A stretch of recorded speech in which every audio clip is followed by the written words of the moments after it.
I've done some digging and will share the most up-to-date info that I've found around new stimulus checks. And for the short answer, there's still no certainty around the amount or the timing.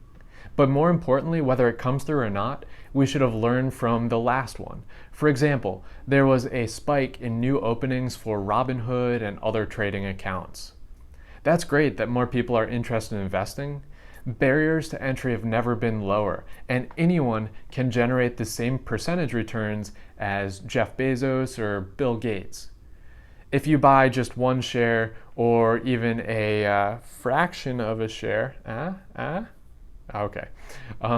of Amazon or Microsoft, you'll see once again the same percentage returns as those other shareholders. You are becoming a co-owner in the business with those other investors.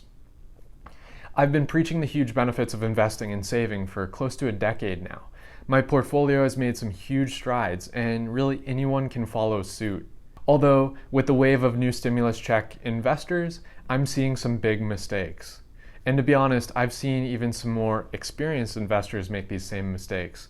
So today, I'm going to review 4 issues to look out for.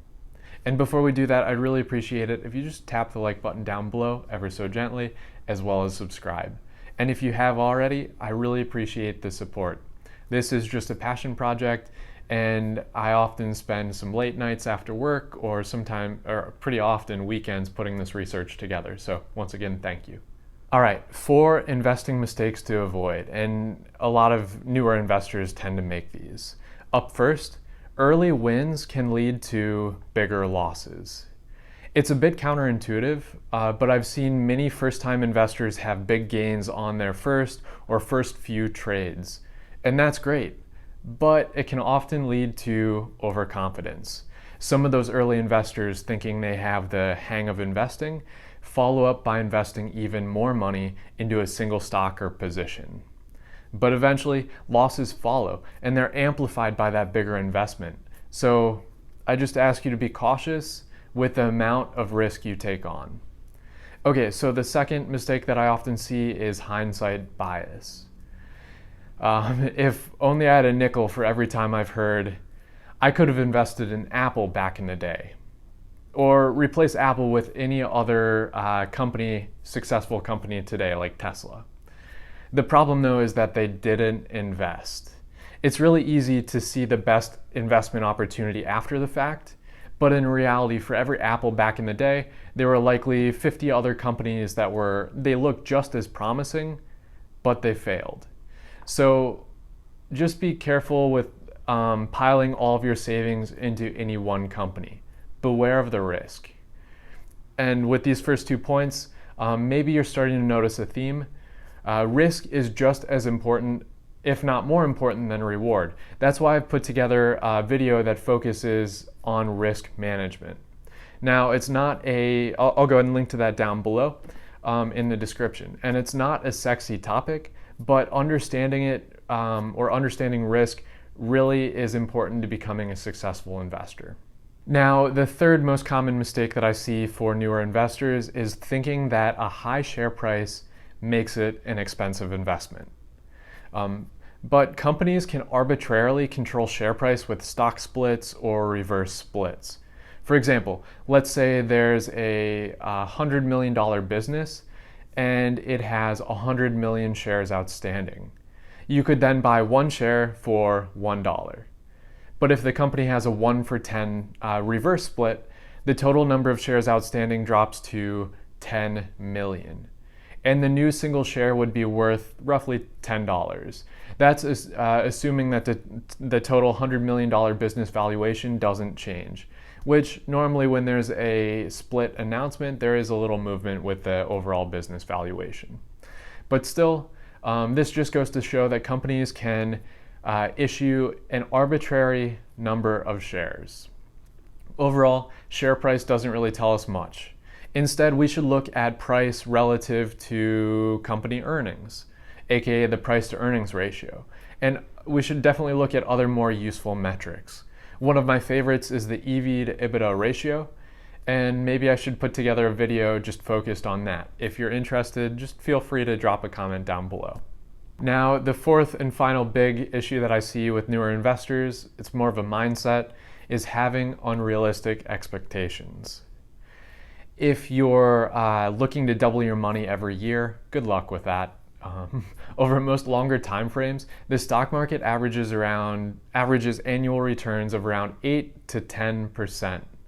And when looking further, the average investor sees even lower returns. Of course, in any given year, you could see much higher gains, but when factoring in the losing years and individual losing positions, that average drops. So please just keep that in mind.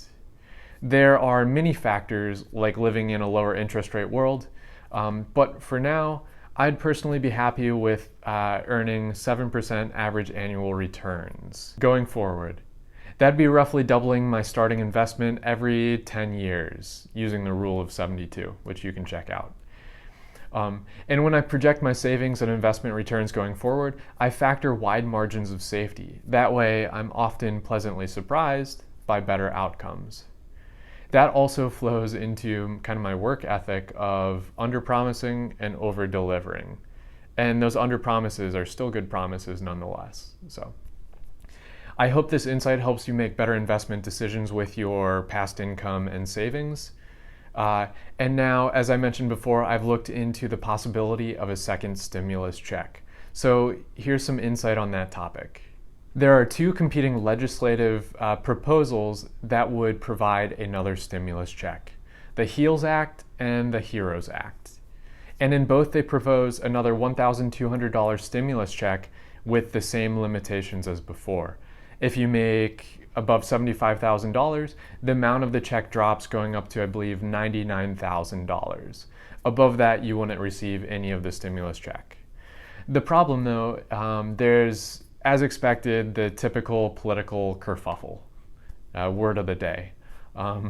Democrats and Republicans can't really come to an agreement.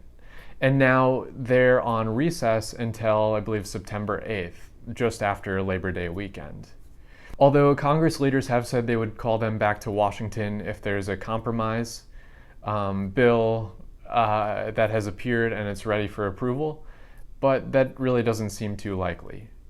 Digging into the details of both proposals, the second stimulus check doesn't seem to be what's caused the gridlock. So I guess you could say I'm optimistic. Those will come through in the updated proposals. Although really only time will tell, and it might take a month or two for that to be hashed out. So please stay tuned, and in the meantime, invest wisely. Once again, I'd really appreciate it if you just tap the like button down below as well as subscribe, and please feel free to let me know if you have any comments or questions.